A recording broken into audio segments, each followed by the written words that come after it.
वृंदावन में एक भोंदू रहता था, उसका नाम कुछ और था, पर वो इतना सीधा था कि सब प्यार से उसको भोंदू ही बुलाते थे। इतना सीधा था कि उसको यदि ये बोल दिया जाए कि सूरज यहां से उगा है तो वो वहीं देखता, अच्छा यहीं से उगा होगा। इतना सीधा, बुद्धि लगाता ही नहीं था कहीं भी। और वो भोंदू गैयाओं की सेवा के लिए एक आश्रम में रहता था, गायों की सेवा करता था। और जिस आश्रम में रहता था वहां के गुरुदेव शाम को प्रवचन करते थे, तो भोंदू बैठ करके उनके शिष्य बैठते थे, सबसे पीछे बैठ के सुनता था। अब सब शिष्य तो केवल सुनते थे, लेकिन भोंदू को लगता था गुरुजी जो बोल रहे हैं ये बिल्कुल सत्य है, इसमें कोई झूठ नहीं है। एक दिन गुरुजी प्रवचन करते हुए बोले, यमुना के पल्ली पार भांडीर वन में ठाकुर जी गैया चराने आए। भांडीर वन का नाम सुनते भोंदू कान खड़े हो गए। बोले भांडीर वन तो मैं जाता हूं गैया लेके, मुझे तो कभी मिले नहीं वहां पे।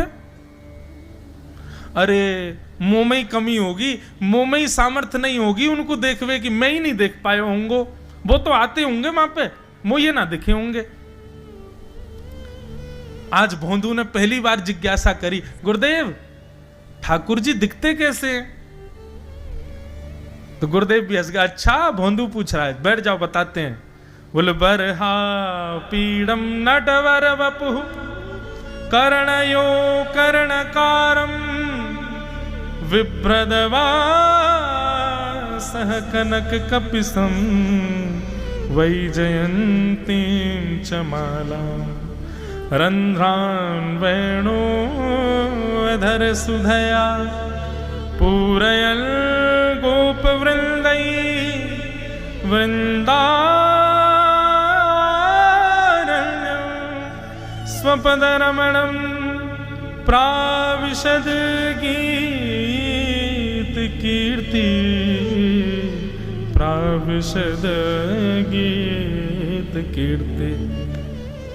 मोर मुकुट पहनते हैं ठाकुर जी, और बोले दो कान हैं लेकिन कुंडल एक ही पहनते हैं, और ऐसे कुंडल नहीं पहनते हीरे के सोने के। तो बोले ठाकुर जी ऐसे पुष्प तोड़ के कान के ऊपर लगा लेते हैं।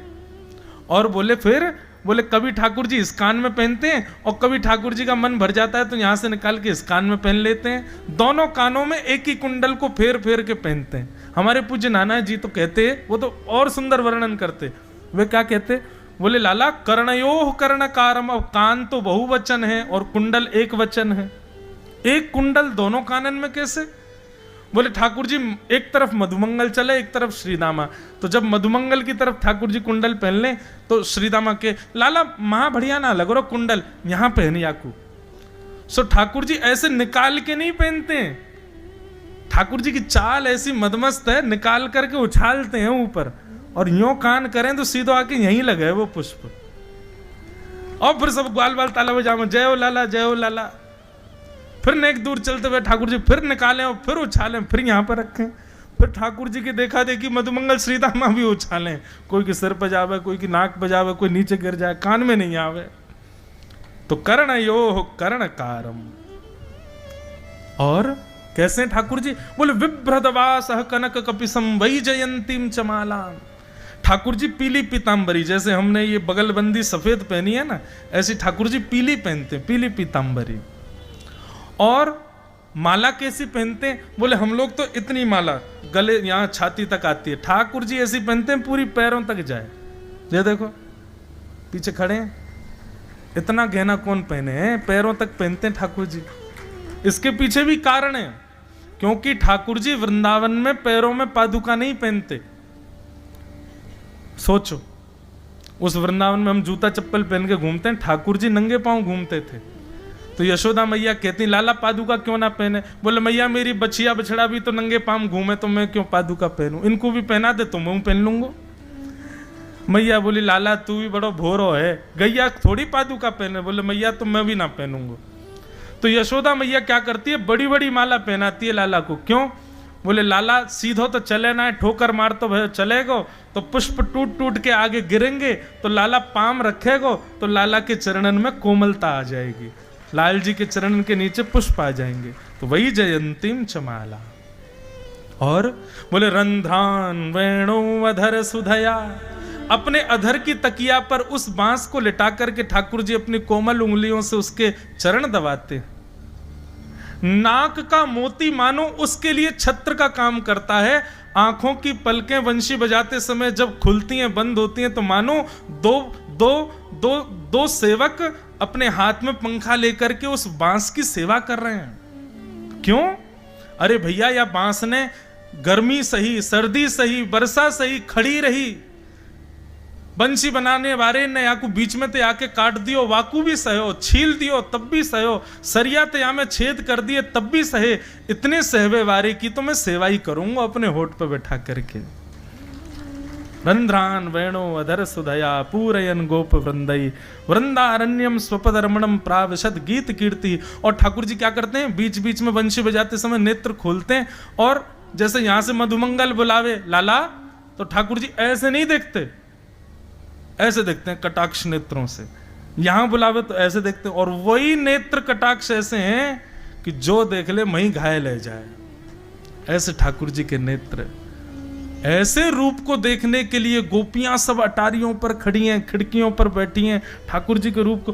गोपियां श्रीमद् भागवत के वेणु गीत में कहती हैं, अक्षणवताम फलमिदम न परम विदाम। इन आंखों से यदि आपने अपने संपूर्ण 100 वर्ष की आयु में श्री कृष्ण को नहीं देखा तो आपने कुछ नहीं देखा। इतने सुंदर हैं श्याम सुंदर। अब ये भोंदू सुन रहा था पीछे बैठा बैठा, उसके तो नेत्र बंद हो गए। मन में सोच लिया कल तो भांडीर वन गैया चरावे जाऊंगो, देख के ही आऊंगो कहां है ये कन्हैया। गुरु जी कह रहे हैं तो निश्चित है भांडीर वन में आते हैं ठाकुर जी। भोंदू अपनी गैया लेकर के भांडीर वन पहुंच गया। गैया चल रही थी, अब भोंदू ढूंढ रहा है, कभी वृक्ष के नीचे जाके देखे, कभी कहीं देखे, कभी ढूंढे कहीं से चंदन की सुगंधी आ जाए। गुरुजी बता रहे थे उनमें से चंदन की सुगंधी आती है तो पृथ्वी पर नासिका रख करके कहीं पैर के निशान दिख जाते तो उनको सूंघ, ताकि इसमें चंदन की सुगंधी हो, क्या पता कन्हैया यहीं कहीं हो। इतने भाव से, इतने प्रेम से और इतने भोलेपन से ढूंढने लगा ठाकुर जी को। और ठाकुर जी नहीं मिलते ना तो अपने आप को ही कोसता, मोह में योग्यता ना होगी, यही मारे ना मिल रहे, ठाकुर जी तो यही हैं। गुरु जी की बात गलत नहीं है, ठाकुर जी तो यही हैं। उसके उस सहज भाव पर, उसके उस सरल भोंदूपने पर ठाकुर जी रीझ गए। और इतने में ही भोंदू हताश निराश उदास बैठा था, खुद को कोस रहा था, मुंह में योग्यता ना है, मुंह ठाकुर जी मिलना है रहे। इतने में ही देखा सामने से असंख्य गायों का झुंड आ रहा है। और भोंदू ने जैसे उन गायों को देखा, ऐसी गाय कभी देखी नहीं, अलग गाय, सींग चमक रहे हैं, सींगों के ऊपर के भाग में सोने चांदी मढ़े हुए हैं, ऐसी ऐसी सुंदर सुंदर तंदुरुस्त गैया। और जैसे ही उन गायों ने बीच से मार्ग छोड़ा, तभी देख रहा है भोंदू पीतांबरी पहनी है, गले में वैजंती माला धारण की है, सिर पर पाग पहनी है, एक कान में कुंडल है, मंद मंद मुस्कुरा करके दतुइयां दिखा रहे हैं, कटाक्ष नेत्रों से कभी इधर देख रहे हैं कभी उधर देख रहे हैं, अपनी वेणु को कमर में कस करके गैयाओं के गले में गलवैयां डाल करके श्याम सुंदर भोंदू की तरफ चलते भये आ रहे हैं। ये दृश्य देख करके हाथ पांव कांपने लगे भोंदू के, नेत्रों से अविरल अश्रुधार गिरने लगी। श्याम सुंदर को देखकर के वहीं दंडवत करने लगा। उसको लगा मेरे पास तो आएंगे ही नहीं, है वहीं से मुड़ जाएंगे, अब मैं उनके पास जाके उनको असहज नहीं करूंगा, यहीं से देख लूं, यहीं से प्रणाम कर लूं। लेकिन जैसे जैसे प्रणाम करके ऊपर देखता, ठाकुर जी और पास आ रहे हैं, और पास आ रहे हैं, और पास आ रहे हैं। जैसे ही ठाकुर जी आकर के बैठे, भोंदू के पास शब्द नहीं है, हाथ पैर कंपित हो रहे हैं, उसको सूझ ही नहीं रहा करूं क्या मैं, इनके लिए क्या बिछाऊं, कहां बैठाऊं। ठाकुर जी ने अपने आप ही भोंदू के गले में हाथ डाली, अरे तेरा नाम कहा है। जैसे ही ठाकुर जी ने नाम पूछा, भोंदू अपना ही नाम भूल गया, बोले मुझे याद ही नहीं मेरा नाम क्या है, पर प्रेम से सब लोग मुझे भोंदू बुलाते हैं। अब तो भोंदू नाम सुनते ही ठाकुर जी ताली दे दे के हंसने लगे, तेरा नाम भोंदू है? बोले हाँ मेरा नाम भोंदू है। और ठाकुर जी आपको अच्छा लगा? बोले हाँ बहुत अच्छा लगा। आपको नाम कहा है? ठाकुर जी बोले तू मोह ना जाने? बोले जानू तो ना हूं, लेकिन गुरुजी ने जैसा रूप बताया वैसा ही है आपको।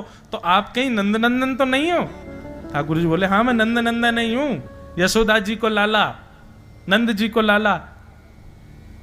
भोंदू बोलो जय हो भगवान, आज आपके दर्शन है गए। गुरु जी और सब बालकन को तो आप शायद रोज ही मिलते होंगे, लेकिन मैं ही अभागो, मोको आप आज ही मिले हो। ठाकुर जी बोले अब चल बात मत बनावे, जल्दी कछु खवा, मुंह को भूख लग रही है। भोंदू एक कपड़े में रोटी बांध के उसमें मिर्च और गुड़ रख करके लेके गया। 2 रोटी थी। भोंदू ने जैसी खोली, एक रोटी ठाकुर जी के सामने धर दी, एक अपने पास रख ली। बोले मैं भी तो खाऊंगा।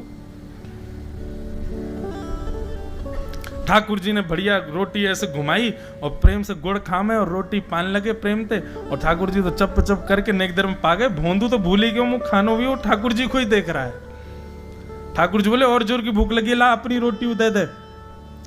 भोंदू बोलो मुँह को भी भूख लगी है। बोले अच्छा चल आधी आधी खा ले, या मैं आधी तू खा ले आधी मैं खा लूं, दोनों खा लिए। कल ते नेक्स्ट से ज्यादा सी रोटी ले आइयो, भूख ज्यादा लगे। और सुन यही समय आइयो, मिलूंगा कल भी तोते। ठाकुर जी अपने मार्ग पर चले गए। भोंदू इतना प्रसन्न है, बोले आज मुझको ठाकुर जी मिल गए। लौट करके आया, गायों को यथावत बांध दिया, हाथ पांव धो के गैयाओं की सानी करी। गुरुदेव के प्रवचन का समय हो गया। भोंदू पीछे जाके बैठ गया, नेत्रों से बस आंसू ही आंसू निकलते जा रहे हैं। अपने गुरुदेव को प्रणाम करे, इनकी कृपा से ठाकुर जी मिले। उसने किसी को नहीं बताया, उसको लगा सबको ही मिलते हैं भगवान, मुझे ही मिले हैं बहुत दिन बाद। दूसरे दिन भोंदू खूब सारी सामग्री रसोई घर में इकट्ठा करके जाने लगा। किसी ने जाके गुरुदेव से कह दिया कि भोंदू बहुत सारी सामग्री ले जा रहा है। गुरुदेव ने जाके कही भोंदू इतनी सामग्री ले जा रहे हो भैया, वो भंडारो करेगो का? नहीं गुरुजी भंडारो तो नहीं करूंगा, वो नंद नंदन आमे, वो यशोदा नंदन मदन मोहन वो अपनी गैया चरा के आए, कल भी आए, मेरी रोटी खा गए, मैं भूखो ही रहेगा कल। या हमारे ज्यादा सी ले जा रहा हूं, बेचारे बहुत भूखे आए कल कि उनको पेट भर जाएगा, मैं भी पा लूंगा। या हमारे गुरुजी आज ज्यादा सामग्री ले जा रहा हूं। गुरुदेव ने मन में सोचा ये बात कोई और कहे तो अविश्वास किया जा सकता है, लेकिन भोंदू झूठ नहीं बोलता। भोंदू कभी झूठ नहीं बोलता, भोंदू की बात पर विश्वास करना ही पड़ेगा। गुरुदेव बोले सुन सुन इधर बैठ। ठाकुर जी आए थे? बोले हाँ।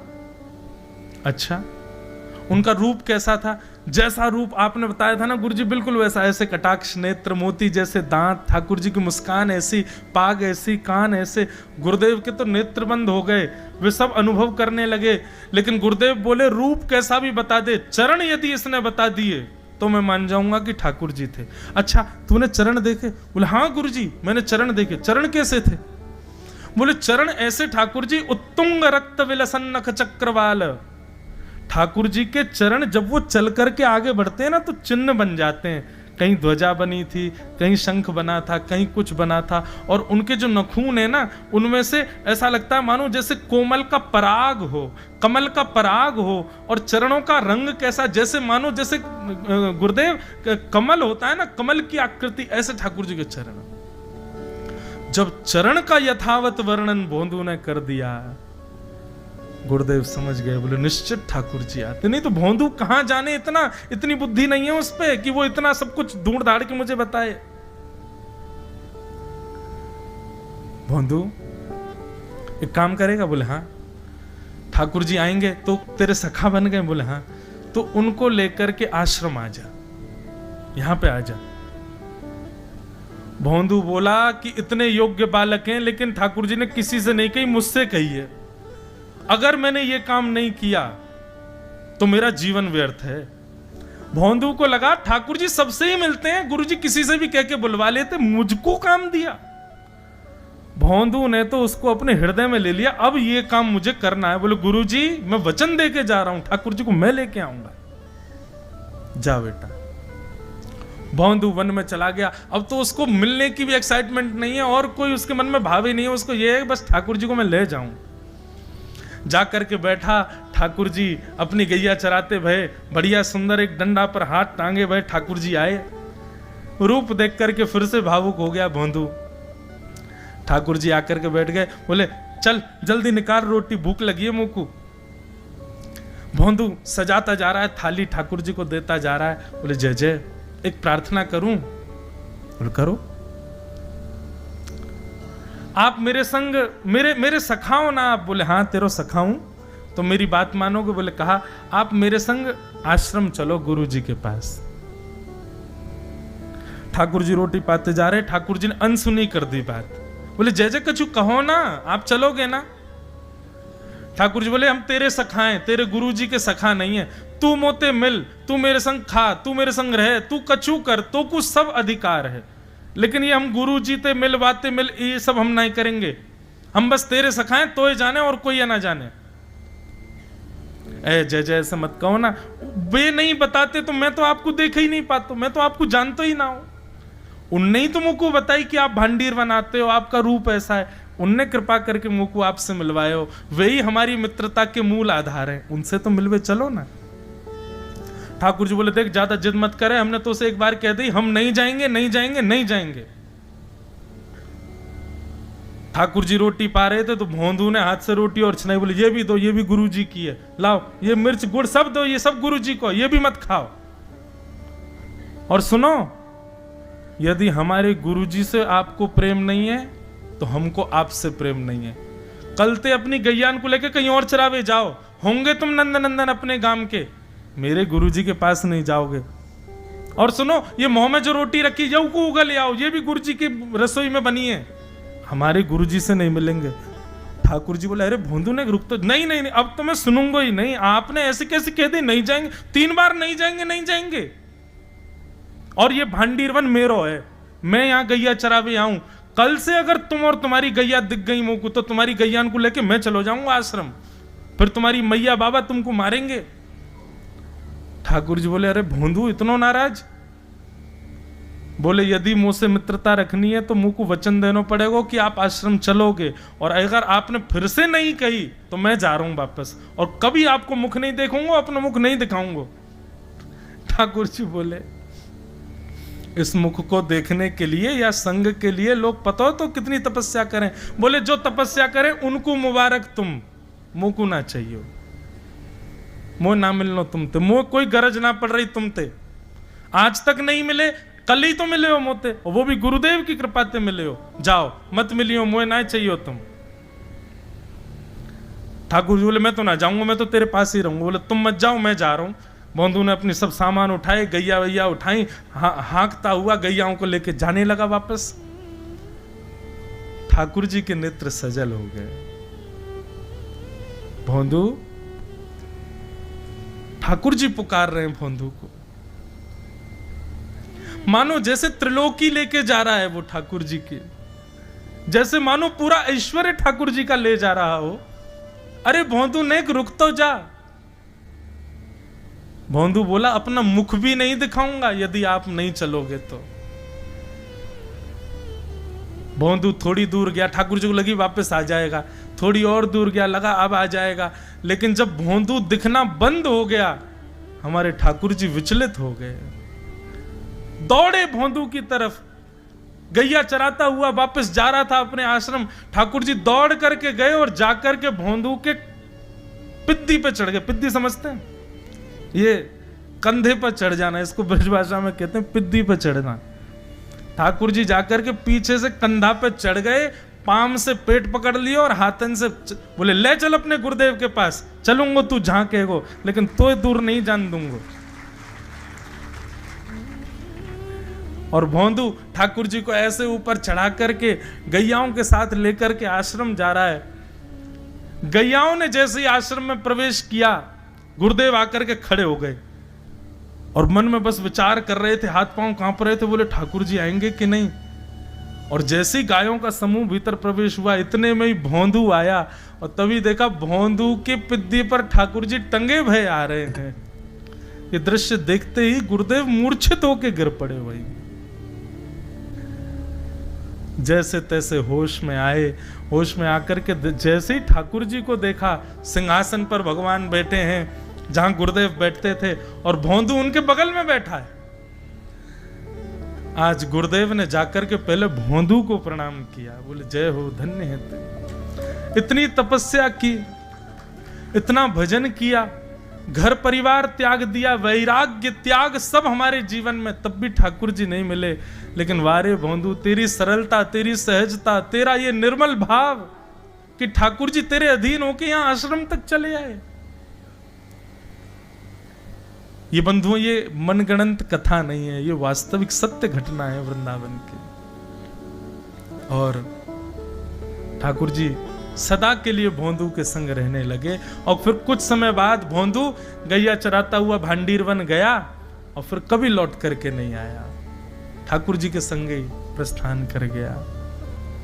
बोलो भक्तवत्सल भगवान की जय। ऐसा भोलापन यदि, ऐसी सरलता, सहजता, निर्मलता यदि हम में है तो त्रिलोकीनाथ पर ब्रह्म को भी हम बांध सकते हैं, वो बंध जाते हैं। और ब्रजवासियों ने वही किया है।